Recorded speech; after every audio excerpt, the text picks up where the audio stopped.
Mugamba mutya mwe nabali ku channel yaffe eyitibwa Kyayiti YouTube channel yaffe kyembasaba mugende maaso nagyegattako kigenda kuba kirungi nnyo. N'ekirala likinga video. Kati olunaku lwaleero ntegadde mbawe ku ddagala ery'omudibo, ddala mweyambululeko omudibo, ebisiraani bigenda kuba bikuvaako ng'obyeyambululako. Tugambe nti nkuleetedde ekyogo ekyambulula n'ekyemikisa. Ngenda kuba nziramu ddi basomero ery'emikisa, ngenda kuddamu mbabulye n'eryemikisa oba mbabulye n'ekyogo eky'emikisa. Naye nga olwaleero njagala tutunuulire nnyo kino ekyogo ekyambululako omudibo, obutafuna obutaweebwa, ebyo ebintu eby'enjawulo. Bintu bingi ebisumbuwa abaami wamu n'abakyala.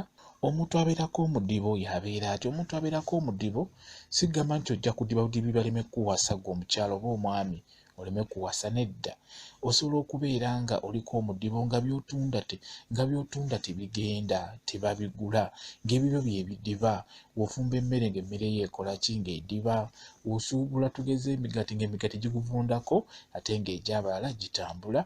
Kati kyekyo bayita omudibo. Ebiseera ebisinga osobola okubeerako omudibo nga gukusumbuwa ng'ebibyo byebidiba, byebifa, byebivunda, emmese ziruma bibyo. N'olwekyo ebiseera ebisinga obeera osaana ofune ku kyogo onaabeko, obeere nga weerwanako. Ekirala nabagamba nti eddagala lino osobola oddinaaba mu mwaka, osobola oddinaabamu omulundi gumu, tekiba na buzibu. Naddala ekyogo eky'omukisa wamu n'ekyogo ekyambulula kiba kyetaaga n'onaaba omulundi gumu mu mwaka. Okugeza osobola okugendako ewammwe mu kyalo mu mwaka ogwo. Osobola okuba olina jjajjaawo, osobola omugamba nti munnange jjajja njagala kunfunira ku ddagala ly'okunaaba. Jjajjaawo ajja kuba alikunoonyeza bulungi nnyo. Oba omuntu yenna gw'olinayo omukulukulu abeera ajja kunoonyeza eddagala bulungi nnyo eryo ly'ogenda okunaabako, oveeko ebisiraani, ebikolimo, omudibo, ebintu ebikusumbuwa biba bijja kukuvaako bulungi nnyo. Ate abeera ajja kukuwa n'eddala nga ly'emikisa onaabeko. Kwegamba onaabeko okomewo mu kibuga okukola ssente, nga ssente zijja buzzi, ng'abantu bakwagala, abantu bakuyaayaanira, abantu bakusekera olw'ensonga nti obeera onaabye ku ddagala eryo liba likuyamba ku nsonga eyo. Kaakati eddagala lino kasooke mbawo ekyogo ekyambulula. Mulimu eddagala ery'enjawulo, wadde mbatereddeyo nnyo eddagala eryambulula ku channel yaffe eno Kyayiti. Eddagala lingi eryambulula ery'ebika eby'enjawulo lingi. Enkozesa y'ebeera enkulu n'enkyusa gy'oba olikyusaamu okuligatta n'eddala. Kati olunaku olwaliro mbayitedde ekyogo ekyambulula oba eddagala erigenda okwambululako ebisiraani, ebikolimo, ebintu ebyo ebibeera bikusumbuwa obudde bwonna, omudibo. Eddagala lye lino njagala oliwulirize bulungi nnyo. Woba osobodde oddikola olikole, ligenda kuba likolera bulungi nnyo. Eddagala erisooka eryambulula lye lino. Nkusaba ofune akambula. Akambula ako kalungi nnyo kateeka mu ddagala eryambulula bulungi nnyo. Ofuna akambula, ofune amazzi ga mukoka. Amazzi ga mukoka nago malungi nnyo ku nsonga eyo y'okwambulula. Ofune ne ke bayita akazunzanjuki, eddagala eriyitibwa akazunzanjuki njagala nalyo olifune. Ofune n'omunnyo. N'omunnyo guno nagwo njagala ogufune. Naye omunnyo olina kufuna Natural Salt, yalina okukola obulungi ku nsonga eyo ey'okuteeka mu ddagala eryambulula.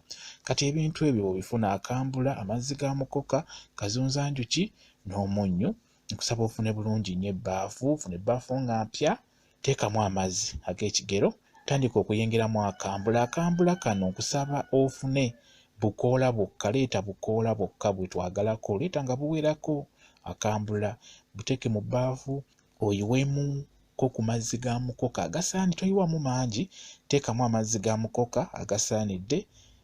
Omala ofune kazunzanjuki, oteekemu otukoola, ogende ng'okunyolako obukoola obuteeke mu mazzi ago, oteekemuko ne kutunnyu tutono, tussaamu nnyo tungi, teekamu tutinitini, kigenda kuba kirungi. Kaakati biyenge bulungi, biyenga. Omala obbiyenga njagala ofune w'onaabira, naye kyenkusaba tonaabira mu nnyumba, tonaabira mu binaabiro, tonaabira wantu w'ogenda kuddamu kubeera oba kulinnya, olw'ensonga nti eddagala lino lyambulula liba likuggyako. Ate bw'osigala ng'obinaabidde wantu w'ogenda okuddamu okulinnya, okunaabira, ekitegeeza obeera tolina ky'okoze. Kati n'olwekyo nkusaba obinaabire ebweru w'ennyumba, emmanju w'ennyumba.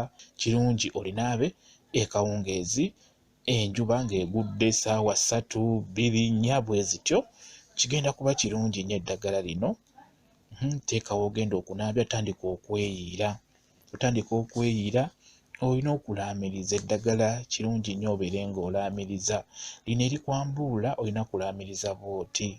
Njagala amazzi ga mukoka gano gankokooleko amalogo, omudibo n'ebisiraani byonna biseeteere ng'omunnyo guno. Kazunzanjuki abizunze ng'abizza gye byava, birinzirira nga omunnyo guno gukomyewo.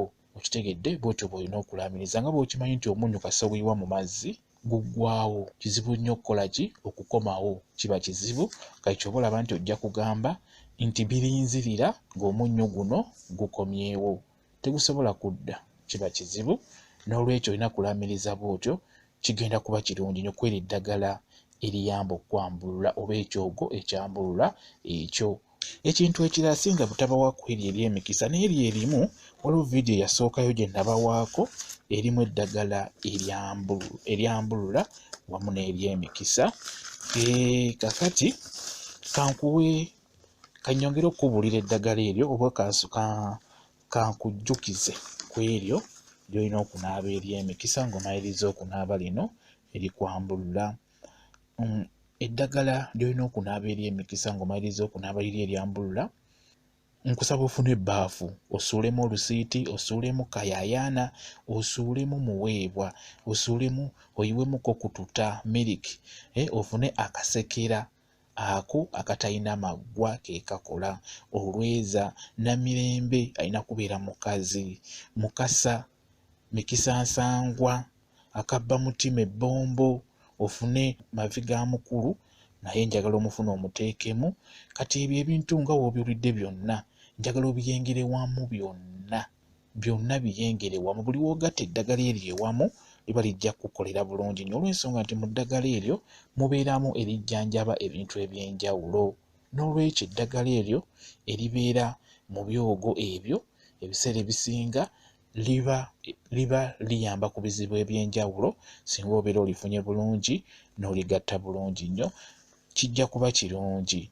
Naye nga tubadde tutunuulira okusinga wano ku ddagala lino eryambulula lye tubadde tusinga okutunuulira wano, ne njagala mbabuulire n'eryo ly'olina okunaaba ng'omaliriza okunaaba ekyogo ekyambulula. Kati bw'onaaba ekawungeezi tugeze essaawa 3 ng'onaaba erikwambulula. Kati ate ery'emikisa w'obeera olifunye gy'olinaaba enkeera ku makya ng'obudde bwakakya. Si kirungi kubeera nga wakamala okweyambulula ate n'onaaba ery'emikisa, tekiba kirungi. Ekyo ndowooza nakyo kiyize gwe wenna ayagala okukozesa eddagala eryo mu nsonga eyo ey'okweyambulula. Bwe kityo bwe kiri. Kambayo WhatsApp namba yange, osobola okumbuuza ku nsonga yonna ku vidiyo eno. WhatsApp namba yange eri 077873401 yeeyo WhatsApp namba yange. Nja kuba mbaddamu bulungi nnyo. Mwebale nnyo okubeera ku channel yaffe eyitibwa Kyayiti YouTube channel yaffe. Kyembasaba mugende mu maaso n'ogyegattako, kigenda kuba kirungi. Mbaagala nnyo, mubeere bulungi, mweraba.